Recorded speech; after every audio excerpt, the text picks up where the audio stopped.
Hey everyone, hope you're all doing well. Today we're going to be installing what seems to be the really hype new product within the S2000 community is the Power Acoustik CP-71W radio, and I will show you step by step on how to install it.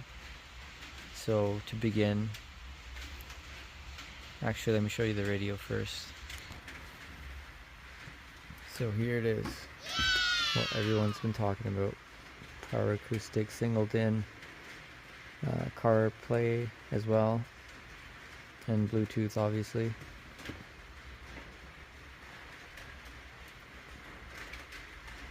Alright.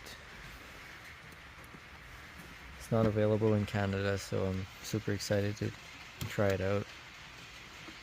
Currently I just have the all OEM radio, and I've upgraded the speakers to Kicker 6.5, I believe, yeah. And I feel like the OEM radio doesn't do it justice. So hopefully with this new radio it really improves the sound.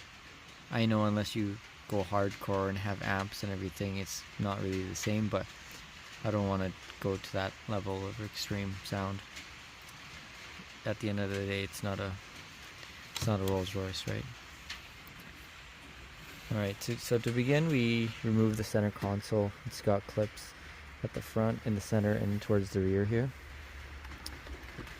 So once you pop those off,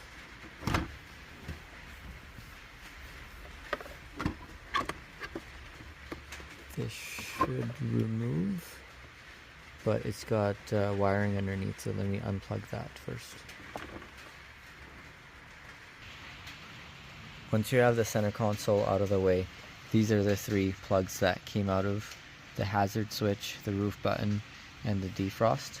You'll be left with this door, the radio door.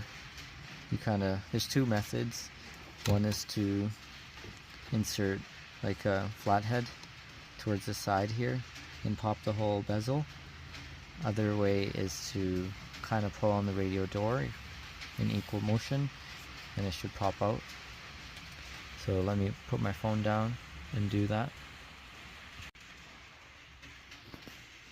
Once you remove the OEM radio, it's got some bolts on each side.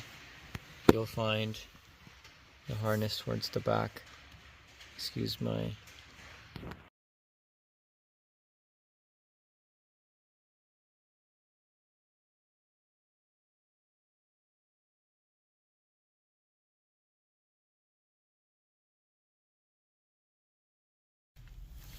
So as shown in the previous photo, the blue harness connects into your OEM harness coming from the vehicle, and then on the other side of that aftermarket harness is the black prong that connects into the PA radio towards the back. And then you tighten up the antenna wire onto the antenna port, and that's pretty much it. You don't need to wire anything else. There is a gray harness there that is for the rear antenna. That is not required, so just ignore that. And once it's all bolted up as it was from OEM, you will put it all back, put everything back, and also it comes with a USB cable that runs.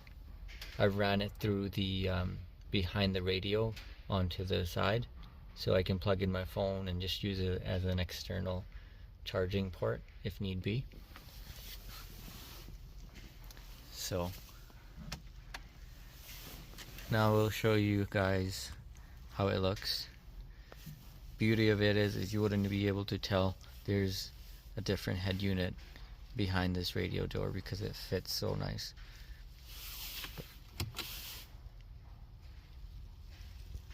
It's clean. I really like it. What do you guys think? It still has a protective film on it. I haven't taken it off because I don't like fingerprints, so I'm just gonna keep it on. And I will do a first time power startup. And I've purposely shut this off, so I'll turn it on. Here you go. Takes a minute, not a minute, but you get what I'm saying. It's not like OEM right away, but there you go. And it's already connected to my phone. I can't really play any music so I don't get banned, but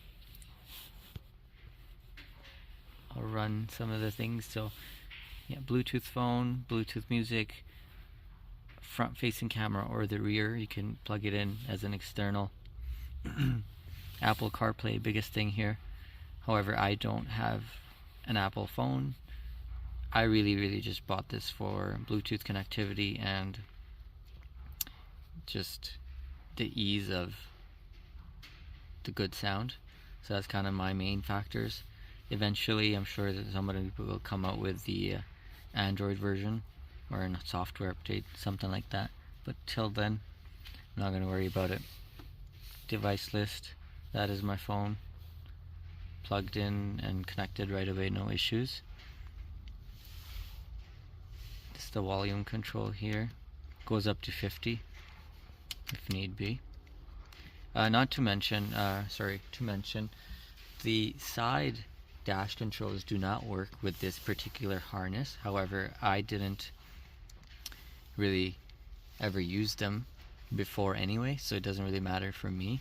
I have the Modify harness on order, and I'm sure that will come with the DCI and it'll all be set to go.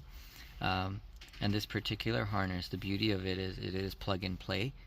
For as long as you can get your head unit up and running, you can connect your phone and you can go on your way. Your dash controls won't work because it doesn't have the DCI in it. But this harness is really cool. It's for the folks that don't really feel comfortable splicing the PA radio or their OEM harness and getting it connected. So this is for all of those folks, because I've seen a couple videos where this unit has smoked, and that's not a good sign. So I've had it running for some time yesterday when I had installed it initially, just to make sure everything was okay behind there, and it is. And down here you see there is a USB-C port for charging, so USB-C to USB-C, and yeah, it's pretty neat. One thing though, like, I wish for the colors you could go down, so brightness, you can play around with that key LED, all this jazz. What is key LED actually? LED color, blue. Yeah, okay, this is what I wanted to be. So if you go LED auto for a minute, you can see here it will cycle through all the colors on the side as it's doing, and you'll kind of get to have them all. But personally, I don't really like that. And then in order to choose your colors, you have blue, yellow, green, purple, cyan, and I believe the last one was white, and obviously red.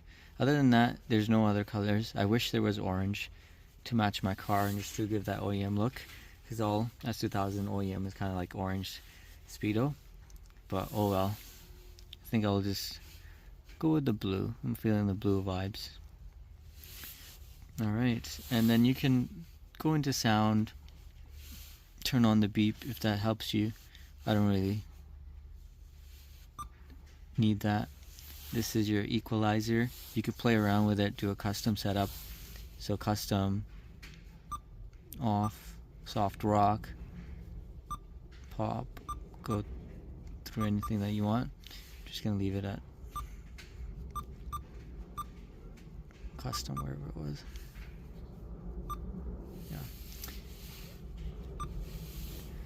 Yeah. What else can I show you here? So yeah, radio. Yeah.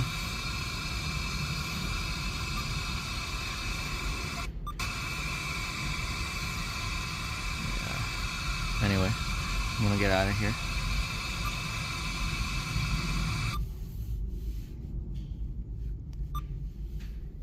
See a Bluetooth phone. You can It's obviously paired. You can load your phone book, all that fun stuff. I haven't tested the phone call quality yet, but I'll do so at another time. But man, if you're coming from an OEM radio and stock speakers, this will make a huge difference in sound quality. A lot of folks that already have aftermarket head units, for them probably not so much, because Alpine or whatever head unit they're currently using is quite good enough, and you won't really feel a big change. It's just, yeah, if you're really into the CarPlay, you have that now. I do have aftermarket speakers, like I said, and the OEM wasn't really giving it justice. Like, I felt like it was probably even worse than OEM speakers, the aftermarket ones I put on when I had the OEM unit in. But now I have this one. These speakers have really woken up and they sound incredible. And I'm really happy with this modification. It was definitely worth it. For the money, you can't go wrong. There is like blow punked units as well that kind of keep that OEM look and feel, and I love those. However, like, I feel like that's kind of a bit pricey, and all I really wanted was Bluetooth, right? So if this is doing the job for a fraction of the price, then why not? But yeah, and also you can change the themes in the background there. So you go general. You can hook up, like I said, a rear camera there.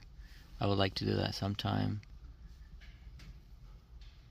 Wallpaper, you go here, you get all sorts of wallpapers. I mean, you only have 6, but it's better than nothing. There's not much variety, but so I've just chosen that one. Oh yeah, I will turn the beep off because that is annoying me.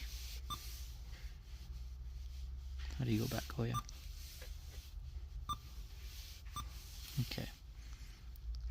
And then you could go to EQ. Yeah, we already did this, but there's another setting that I wanted to show you, is for loudness. It is pretty nice, but I have that on.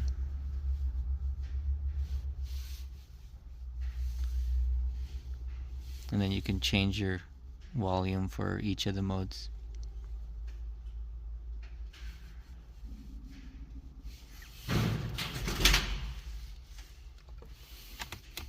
And then when you close it, it's like there's nothing even in there. I love it. Thank you so much for watching. I hope you enjoyed this review. I'll catch you guys on the next one.